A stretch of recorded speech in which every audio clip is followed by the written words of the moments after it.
together. If we all stand together, we can do this together. If we all. So my name is Ted Atwood. We host these. We try to host them every other week. This is our last one for the year. We really encourage you to turn on your video, ask questions, chat with us. This is really supposed to be an informal process of creating a dialogue, not about lecturing, but I'm going to share what we've learned. I try to put in about 20 to 40 hours of research in every one of these open mics, and this one is no different. And I actually surveyed a bunch of clients and non-clients about where they were. So I think we have some good things to talk about. All right, so how to end the year like a compliance pro. One of the survey questions I would have asked, and anyone is welcome to comment, would have been, how many people on this call were trained as compliance professionals? The number I've got is very low in the past, but most of us have been thrust into this job. Maybe it's been a change in roles or an emergence of some set of requirements, and us having some special skills that have led people to say, okay, you know what, you should be in the compliance world. We need your help. Usually compliance people are highly disciplined, very organized, methodical, detail oriented, and many of us probably share some of those attributes. If you don't have any of those attributes and you're here to learn, well, you'll learn that many of those things are going to be important as you go forward.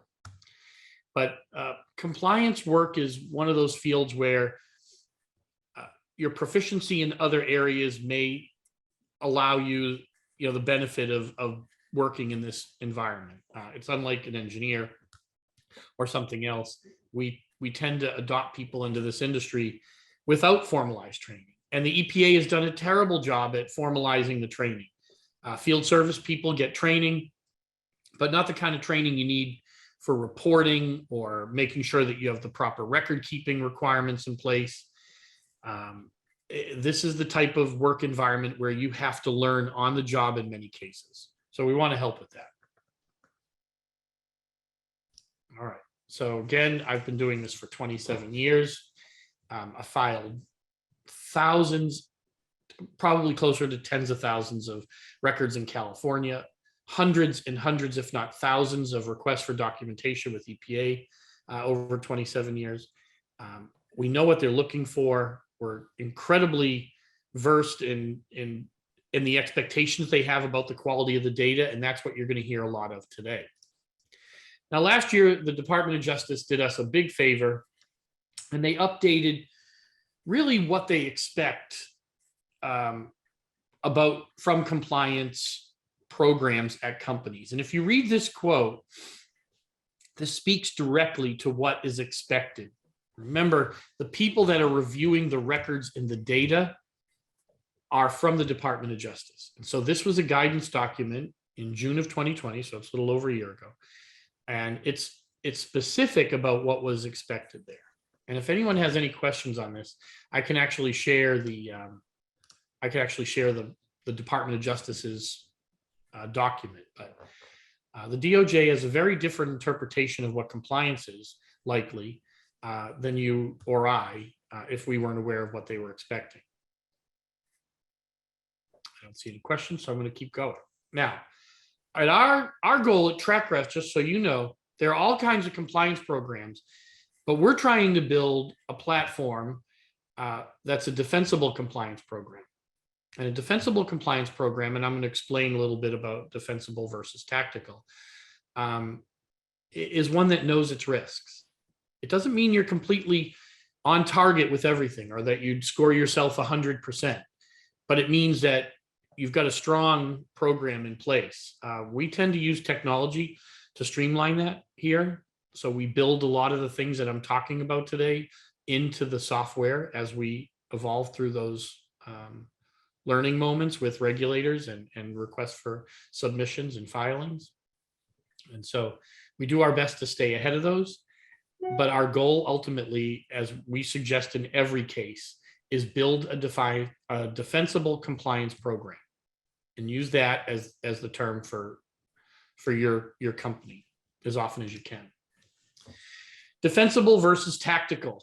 I get this question asked frequently, and it's very important to make sure that you guys feel comfortable with the difference. In 70% of the companies that measured the effectiveness of the compliance program, less than 20% of those included refrigerants in their compliance measurement program. And some of the questions that we found from this Department of Justice experience, and also with our experience in surveying company compliance plans, the very first one that I got asked years ago, and I don't mind sharing some of the names, but I'll probably keep most names anonymous. But it was a very large healthcare company in Nashville. There's 6 of them, so I don't think you could guess which one yet. The company asked me when the last time the EPA had fined somebody for a violation related to refrigerants. And I was able to point them to the page where the Department of Justice posts the violations. And the very next question I asked them was, have you here at this company ever penalized any vendor or employee for violating your policies? Have you ever written anyone up? Are there incentives in place, for people that successfully meet or exceed the goals of the compliance plan at the company? And then ultimately, I like to ask, what score would you give yourself when rating your performance? And one of the questions, the last question there that the Department of Justice tends to look at is, has the company sought outside compliance advice? If the companies tend to be do-it-yourselfers, or if you've never had an incentive or penalty for any compliance policy that you've put into place, then you probably don't have a defensible program. You have a tactical program, and you're probably going to struggle in meeting your commitments. Anyone have any questions about that?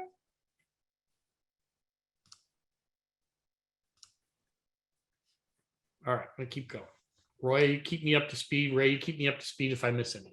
All right. Will do. One of the big questions you should be asking yourself is the strategy to avoid conflict or risk, or is it to embrace the requirements? And you want to make sure that you're careful with this, because the Department of Justice has a highly specific set of terms about preventing misconduct, detecting misconduct, and making sure that corporate policies are aligned with the regulatory requirements. Preventing misconduct, what they expect to see are things like better training, a published code of conduct, or a published set of policies and or governance requirements for the company. And I'll go back to the things that I asked you earlier. They're not expecting you just to publish a whole bunch of rules. They've seen that done for decades. What they're expecting is, we've got a published set of requirements. We have a escalation policy in place if someone doesn't meet those, and we detect some misconduct, which is number 2, and we punish them for it or reward them for it. I want to say legal people hate my definition for this, because I believe it's more of a behavioral science issue than a legal issue. We all know the legal requirements. We can bifurcate the definitions of refrigeration versus comfort cooling. We can isolate data center assets from food processing assets. That's not the issue when you get into compliance. It is a behavioral one. In every single example, if the data is there, it isn't an issue of whether the company has written and documented policies, but how those policies are enacted, understood, and performed against. So there's 20 slides here. We're on number 7, and there's 3 slides that people probably pay the most attention to. But these 3 items are in the Department of Justice's definition for how they assign risk when they're evaluating a company for violation. So I find that they're very important in every one of the interactions I had. What they're looking for is when they show up, the very first thing is number 3 here, and I put it last for a reason. Are the corporate policies aligned with the requirements? If they are, do they work at preventing misconduct? And do they ever detect misconduct? If you never detect misconduct on your own, then you don't have a defensible program and you're going to struggle. And then you have to be able to exhibit how you're preventing that misconduct from happening. I still don't see any questions, so I'm going to keep going. But if you Hey, Ted, have any, can you hear me? yes. So it seems as though the EPA has not established too many fines or penalties in the past. Is there any predictability as to when they're going to No, increase that? Yeah, I think that's maybe, I didn't say that. What I said is that the EPA publishes theirs on the Department of Justice website.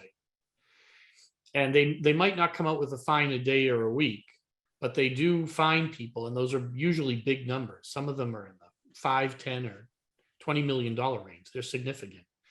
And then in addition to that, the companies that are under investigation are requested to provide documentation.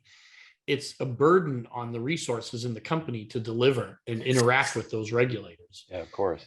It's like it's an audit, and it's basically an audit. Yeah. Well, So is there any? What I was saying, Ray, is that what happens is sometimes people look to the EPA for where they're fining people. What I'm telling everyone on this call is that oftentimes the companies themselves have not done anything to have their own type of internal review process. And so if we don't internally manage that detection for misconduct or try to prevent it and then document against that, then what ends up happening is it invalidates our own internal governance process. And that's the very first thing the Department of Justice looks for. Okay, good distinction. But is there any thoughts or word on the street that at some point the EPA may get a great deal more aggressive at the level or like the IRS? You know, I don't like to speculate on that. I think that the historically EPA has followed a pretty straightforward path of on-site investigations and reviews and requests for documentation and filing letters. I think we'll see more digital enforcement through their next gen program, but we really haven't so far. But I think it's the next group is the SEC, where these records will be reviewed. So I don't like to speculate on what the EPA or any of these groups might do because it's too random. But the purpose today is to talk about what to do as a compliance expert. Very good. Thank you. You're welcome. 3 key areas of impact. I like to call them the 3 A's. It keeps it simple for me. Assets, do you have a strategy in place to manage, or is it all tactical? Nothing wrong with tactical. Just be careful with that, because if you don't have an asset governance in place, and we'll talk about that a little bit later, it can really challenge your ability to operate your company at scale. You might get a great snapshot of where your assets are on a particular day at a particular time, but right after you've completed that, it's very likely without asset governance in place that it is off course within a day, that quickly. Actors, you want to ask yourself, have you tested your team? Have you provided do you have a bonus structure in place? Do you have a reward program, or is there a penalty or violation if they do things wrong? And then do you have a series of escalations in place to address that? Oftentimes, these are the very first things that we see that make render compliance plans ineffective. And then last thing is, it's the thing that probably everybody's here for. Data quality, timing, completeness. And we're all thinking, what do we need to do to improve our data? We all tend to be data people. We want to be careful with that because we can be incredibly successful with a certain realm of the data, but we can fail to be able to provide a successful compliance outcome because we did not have policies in place and no governance. So the workforce doesn't expect to be penalized. I lied about that transaction, or I misunderstood the transaction, or I didn't record the transaction, and there's no penalty. Without that penalty, without that reward structure, all of these programs are going to be rendered ineffective. All right. Another thing, EPA tends to fine people for not documenting rather than leak rates. This is, one of the most misunderstood requirements about how to interact with regulators. I mean, they don't want to see prolific leaks. They want to make sure that you're documenting the cleanup and the repair. But they're really looking at the documentation process, because although EPA has a trigger rate for when you report or how you behave, if you're not documenting well, you're going to fall into violation no matter what that leak rate is. You could have a 10% leak rate and still be in violation. So don't worry about the leak rates. Be concerned about them, have them on your radar, but you want to start adding other things. Some of those things might be periodic meetings with vendors to review documents or performance. When I refer to documents, it could be review service records. It could be policies and procedures. We're going to talk about that next. It could be activity, like we're missing leak inspections. California and soon Washington will have hyper specific dates for when leak inspections have to take place. They have a window. Usually it's in the 80 to 100 day range. They say 90 days. We really want to see 90. The federal government's not as specific. So if you're in one of the other states, you can have a leak rate on January 1st in the first quarter and June 25th in the second quarter, and you're still within compliance on certain assets. But if you did that in California and soon Washington, you'd be out of compliance. So know what to expect when you're interacting with each other, and make sure, if you're a service provider, make sure that you're asking those questions. What's the allowance? What do you expect from us? How do you want us to record that? And another one that's important here are terms. For instance, terms get us all a little bit messed up. State of California has a different term for refrigeration than the federal government. When they started all these rules and regulations in the 90s, we didn't have comfort cooling requirements for data centers. That was for big companies, and we didn't pay much attention to it. But today, we've got all kinds of cooling and all kinds of uses for cooling systems. We also want to pay attention to things, and I put two examples here. These are two of the most common. Full charge. What does a full charge mean? Believe it or not, that's very misunderstood.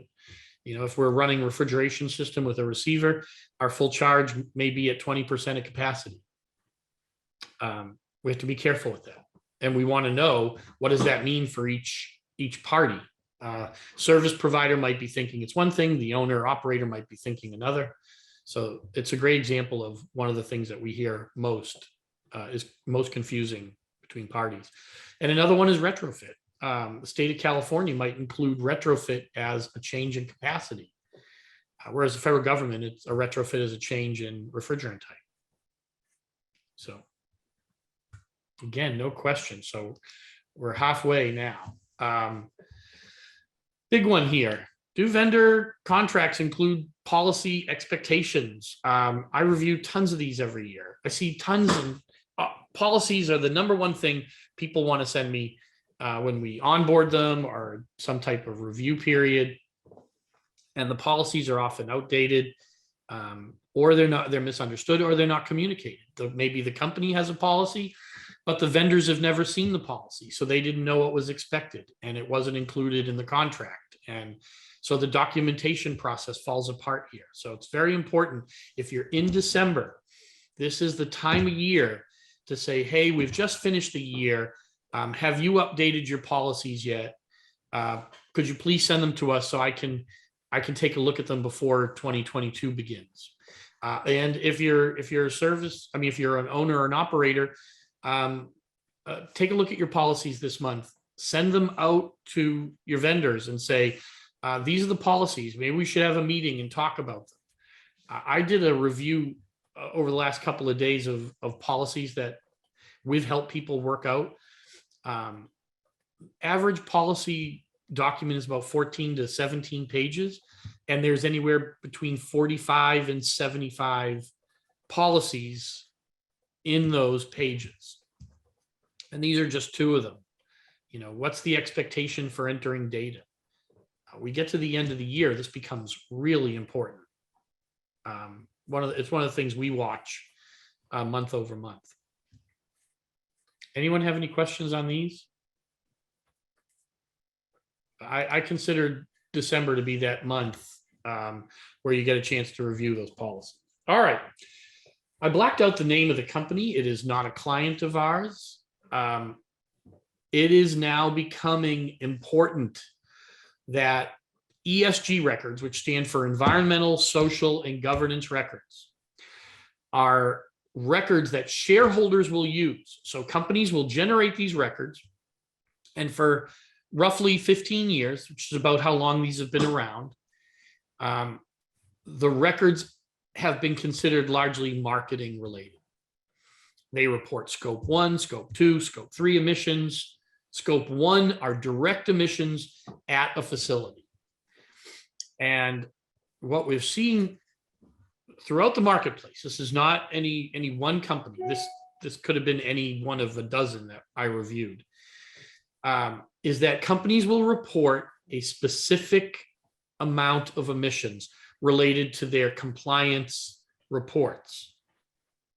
Now, the compliance reports are largely tied to EPA compliance boundaries. So 50 pounds and over, refrigeration primarily, and in many cases, just HFCs. They're not reporting HCFCs or CFCs or even HFOs, okay? They're just reporting HFCs. And that's what this report has that you can see in front of you. And it's very important to point out that they did a decent job disclosing that they're not reporting any of these other items. But it's also important to look at the bottom of this. This company is reporting less than 10% of all their refrigerant related emissions.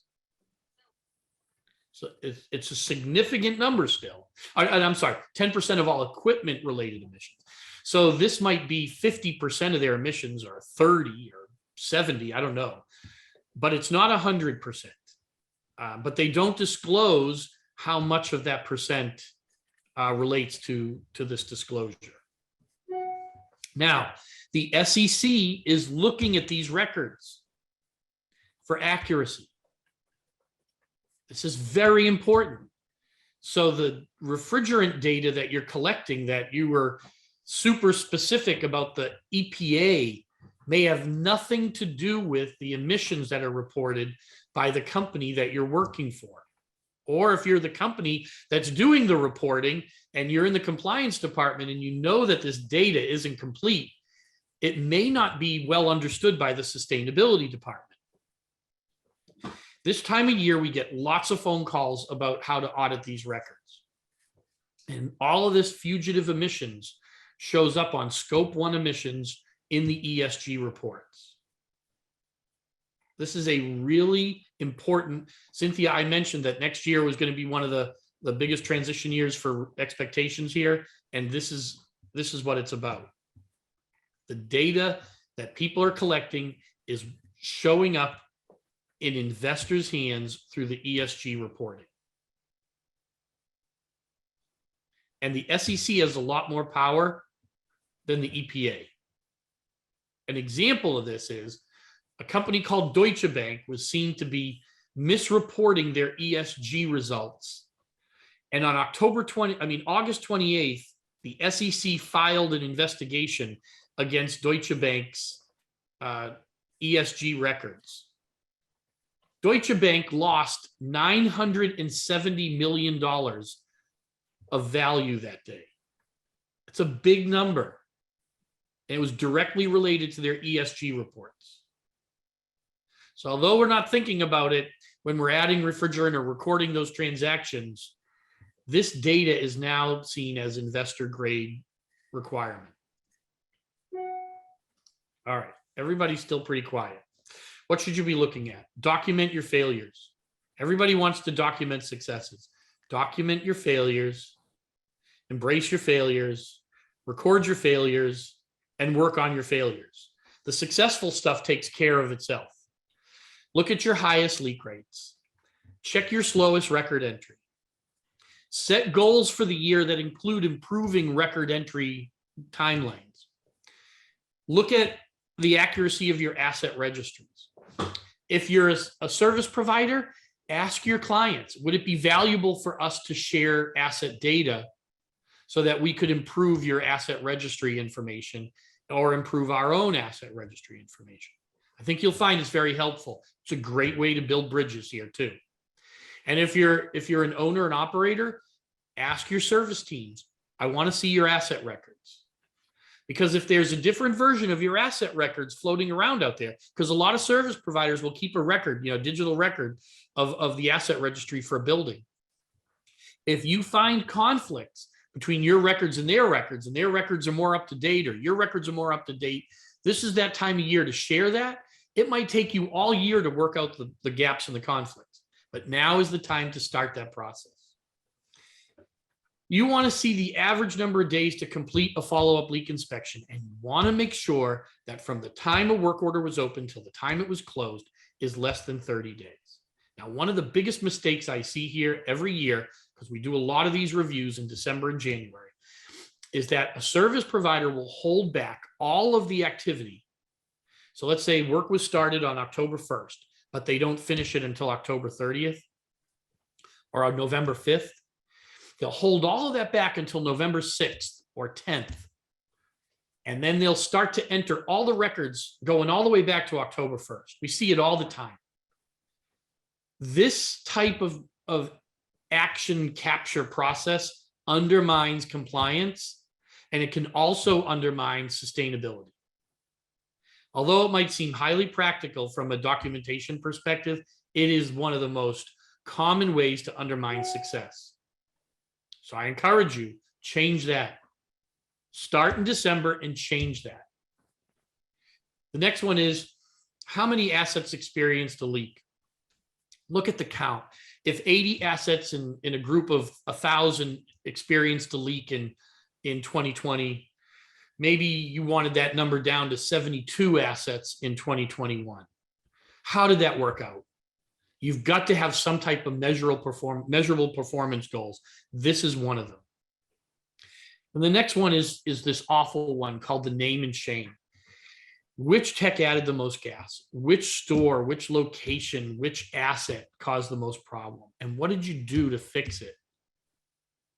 December is a reconciliation month. It's a great month. There's only another real week worth of work. Some people are actually going to take vacations. When you take that vacation, you have to ask yourself, I identified all my problems. I'm going away. I'm going to take a few days. And when I come back, I know what work I've got to do for next year. All right, we've only got a few slides left. Asset governance. Big difference between asset governance and asset management. Governance is a very different process because it is a group thing. It's not an individual thing. You should have, if you're on this call, let me keep going. If you're here and you're not part of some asset governance process and it's called asset governance, well, then you're just a bunch of tactics chasing around a bunch of problems. And we've been doing that for almost 3 decades. So you got to change that.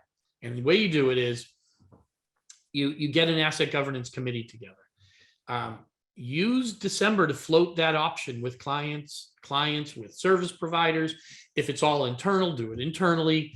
You want to take a look, because once you have a governance process in place and the right team, now you can start looking at things like records and accuracy. A lot of times I see people, tracking things like, when did an asset get added? Was it 3 years ago? Was it 7 years ago? Look, make sure your asset governance plan addresses what's important and what's not. Maybe it's less important. pay attention to this, because having things in place like an edit and change process, those are important. Could be too tactical though if you don't have a governance plan in place. There's another thing here, it's mentioned, and many of us have experienced it, but maybe we didn't have a word for it, and it's around the shadow inventory. We live through it every day, and it's not isolated to one client or another. It is universally happening to everybody out there. This shadow inventory gets leak inspections. The shadow inventory might even get refrigerant added to it because someone picked the wrong asset. This shadow inventory undermines our success. I found this list of surveys. This one was done by Intelligize, and they found that roughly 46% of C-suite people who were reporting on ESG filings were very worried about the quality of the data that they were reporting against. And they have good reason to be worried. The data is not good.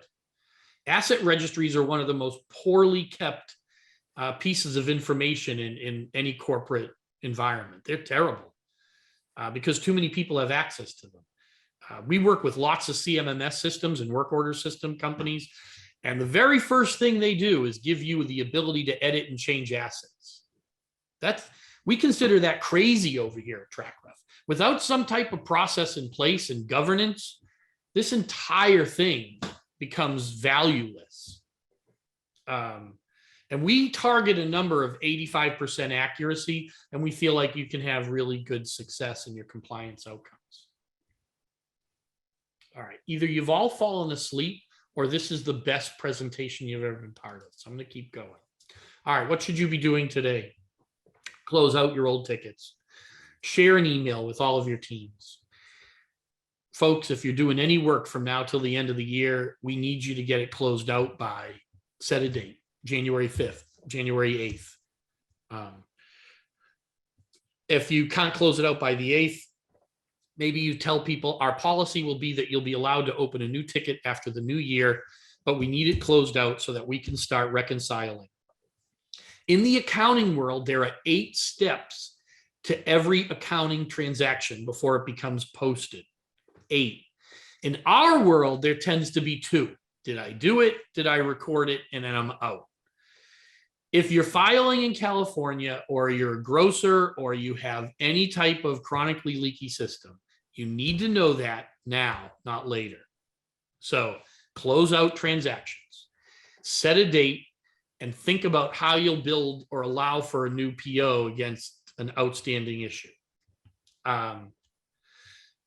You want to list out the assets that had refrigerant added to them during the past 12 months. It's nice. You want to rank them by the leak rate and the number of transactions.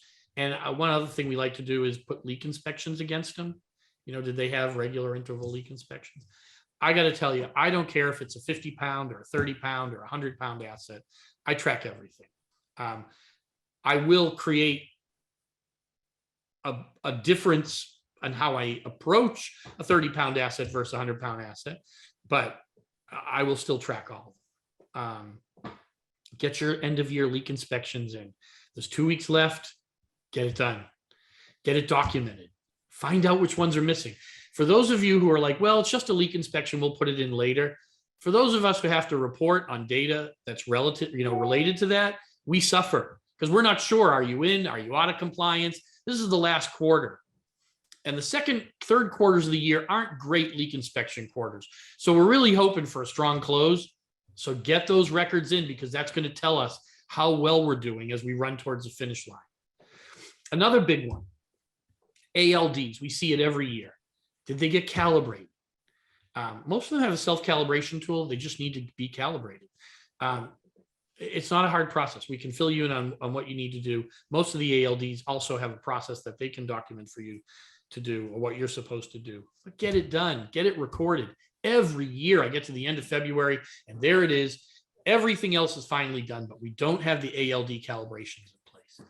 We forgot them, or somebody showed up. They did it intermittently. We don't know where the documentation is. Maybe it is done. Maybe it isn't. Get them done. Get them recorded. Take these questions. Put them out to your people. Tell them, I need ALD calibrations. I need to make sure that you've scheduled your end of years. Tell me what you've got open and what's left. Last thing, our next two things. The last one is kind of just for California. Look at your leak rates on assets and determine if any of these appliances need to be filed because of the chronically leaky impact. And if they don't need to be filed, great. Maybe they're HFCs.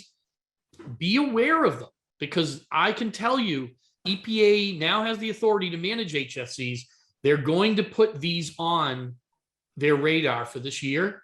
And if you've been following the petition process, they've already accepted the requirement to upgrade the reporting to include these.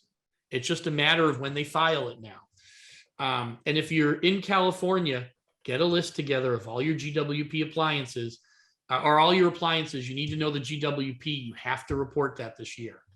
It's specific for California registrations that are tied to refrigeration in grocery store, which I believe is NAICS code 5413.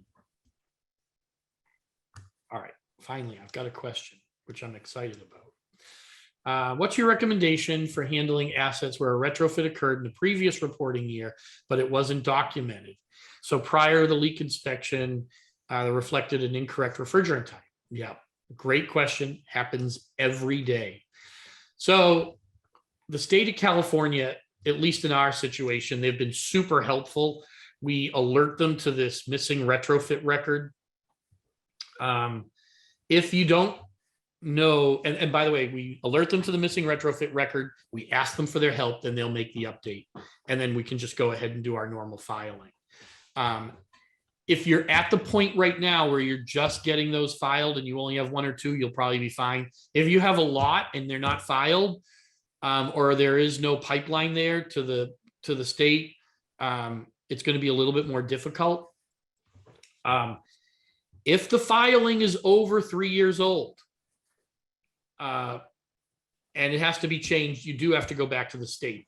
If the retrofit happened in like the third quarter and you didn't have any refrigerant transactions after that, you can then probably just do the retrofit for the first quarter of this year. You can record the retrofit and then update it.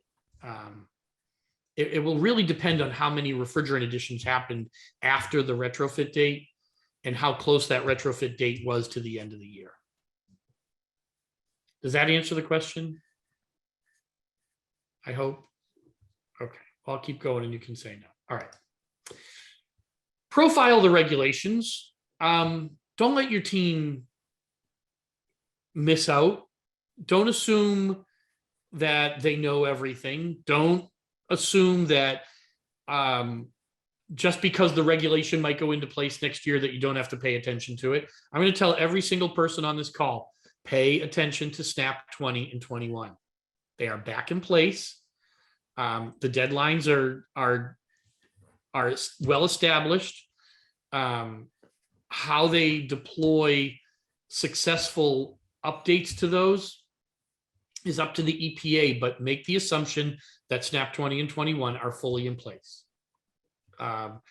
SNAP 23 pointed out that there was no reconciliation in SNAP 23 for SNAP 20 and 21, but EPA accepted into the petition process several petitions related to adopting SNAP 20 and 21 again.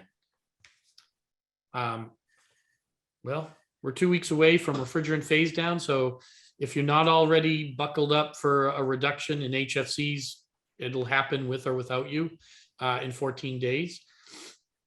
It's a really important one because the EPA uses the supply chain to reduce the access.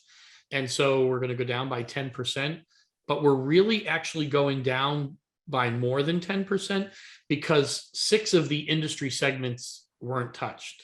Like the bear spray people are all set. Semiconductors, they're going to continue to have access to all the materials they did historically. So our segment is down by 10% in the aftermarket. And what that means is there's 10% less for refrigeration and air conditioning, but it's really 10% of the overall number. So our impact is actually more than 10%. All right. So it's very important to keep that in mind. The second part of that is not only is it the common HFCs that you're familiar with, like 404 and those materials 410. HFCs are also used with all the HFOs. So now we're using more of these refrigerants in more places, but we have less access. So we're really going to feel the pinch. I know you've seen prices go up. If you don't have a banking program in place, reclaimers are readily available to help you out with that. I can even share the reclaim numbers with you, but the AIM Act is going to have a big impact on all of us next year. CARB's got some new updates. Some things are on hold, we're waiting, but some things are still there, so be aware of that. Washington State updated their regulations. Colorado and New York have also made some updates. New York fewer than Colorado. Colorado, there's still some open issues around kilowatts versus tons of cooling. And I don't have an answer for you on that, but I think we'll hear something in the next 3 months. But at least be aware. You should be talking about it on your team. You know, like, okay, under all this compliance governance, this is what we should be thinking about for 2022. All right. Big difference here. This slide, if I was to put this on a couple of words, it would say data versus information. I can't tell you how often I get told, Ted, this is the data. Data is raw material. Information is refined material. How we refine that material is we improve the quality of it as we're documenting it. So we do things like create restrictions. We create review process. So let's talk about information today and not data, okay? Data is a lower quality of information. And information is exactly what both compliance, regulators, inspectors, and reporters need. We need information. We know what the data looks like. So, and remember, if you're not using a product like Trakref, and not everybody on this call is, and I understand that, you want to make sure that the information that's buried in your service logs is extractable. Okay, that's really important, because buried deep inside there, and I've reviewed tens of thousands, as has the team, hundreds of thousands this year of transactions from work order systems. They're always missing things. Initial leak inspection verification, follow-up leak inspection verification. I think I reviewed 6,000 work orders this year where I had to go through and break them down, and they were missing things like quantity of refrigerant. I got the price. I had to go back and say, hey, can you help us out? We need some more information. Oftentimes, service providers' documentation process has great stuff, but it's always related to the invoice, okay? The invoice is a relic for us in compliance. Anyone who's joined these meetings has heard me say it. I don't like to talk about it because it's so negative. The invoicing process is built for finance people. We need different type of documentation here. December is our reconciliation month, all right? Those guys over in finance are lucky. They have 8 verification steps before that bill gets paid and posted. We don't. Okay, so we need to make sure that the information we are working with has solid data. So asset registries, activity management, those two things have to come together in a very clean way. So just pay deep attention to this process. And make sure that you have governance, all right? Use the word governance. Leave here today and avoid using the word management and use governance, because once you use the word governance, it changes the way people think about it. Keep in mind that a lot of these policies and processes, as we've talked about, lack some type of operational definition or impact. And that's one thing that you want to be very careful with, because that's where this investor grade data result comes from. Does anyone have any questions on that? All right, and I did mention in here the Sustainability Accounting Standards Board, because they are looking at that finance structure and thinking, well, that's going to be great over here in environmental reporting. So I would expect to see some type of parity there over time. It's not there yet, but it's coming. All right, next 2 slides are kind of very superficial. We'll share these with you, so don't feel like there's any pressure to screen capture it or save it in the right place. Look, set limits, make sure your policies are in place. Make sure you've talked with vendors, and then define consequences, positive and negative, okay? You did it, you exceeded it, here's what we're going to do. You didn't do it. You didn't successfully get the data in place at the right time. Here's the penalty. There has to be some type of set of consequences or none of this will work. And then lastly, how do you know if you did it right? Well, support the tactics. I said governance and avoid tactics, but support the tactics and you'll get to some successful compliance outcomes. Expect the unexpected, count transactions. Believe it or not, I have a calculator. I sit here every day. I count up the number of transactions and I go, ooh, something doesn't make sense. It doesn't look right. Oftentimes people will be super detailed about a particular event. They'll miss things like leak inspections. We've got clients we talk to and they're like, well, we want to know, did this asset go into effect on October 4th or October 19th? Meanwhile, it's missing 7 leak inspections. Okay. Like that's not the most important thing when you're dealing with compliance. It's important, but put it in perspective. Okay. This is going too easy. You guys haven't asked anything. Let's see. Yep. We use our experience. We do this every day.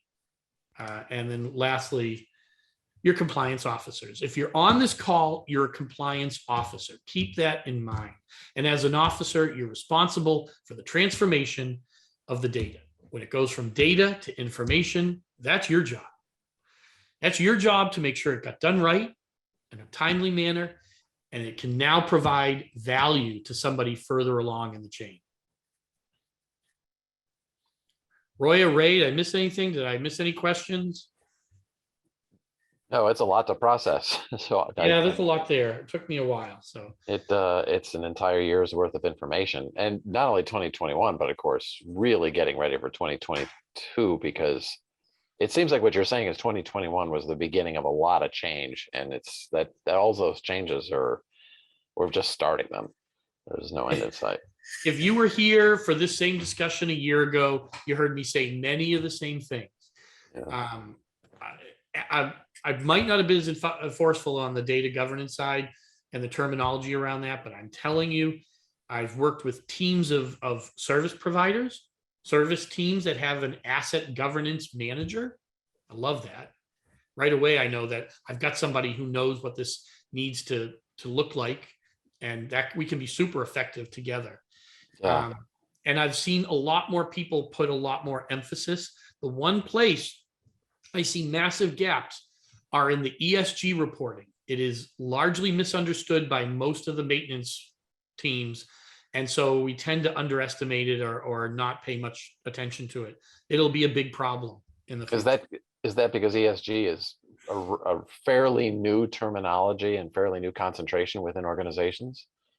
It's not new. It's been around for over 15 years. I mean, it's just now seems to be reaching critical mass where people are becoming aware of it. And what do we do about it? I think it's even less about that. It may be a nuance to that. Maybe it's more that people have not been worried about what the results were because these were largely marketing documents. No. Okay. But now that more and more shareholders are using them, no, the expectation is that this has to be investor grade data. It gets important real fast. Yes. Yeah. All right. Look, thank you. at the end of this, guys, we always share the slides. If you have any additional questions, you can email us. I'm incredibly grateful that you guys took this kind of time out of your day, listen and hear our perspective on compliance and how to get there successfully. We've been doing it a long time. We learn a lot every day, and this is where we share our results. So and of course, there is a blog going over all of this really on trakref.com right now. Yeah, and we'll share that when we send it out to everybody. Yeah. Okay, again, and also happy holidays, and I hope everybody has a great new year. We come back, it'll be a very interesting time, and thank you to as many people that have participated in the past as well. This was our 21st open mic this year, so I think, but it was great, good year, interesting. Again, thank you. Appreciate it. All right, bye everybody. Thanks, Ted. See you guys. So how's about we talk about those HFCs? Just read the facts if you don't believe me. Watch your leakage, disposal and recycle, it's key. Cause we can do this together if we all stand together.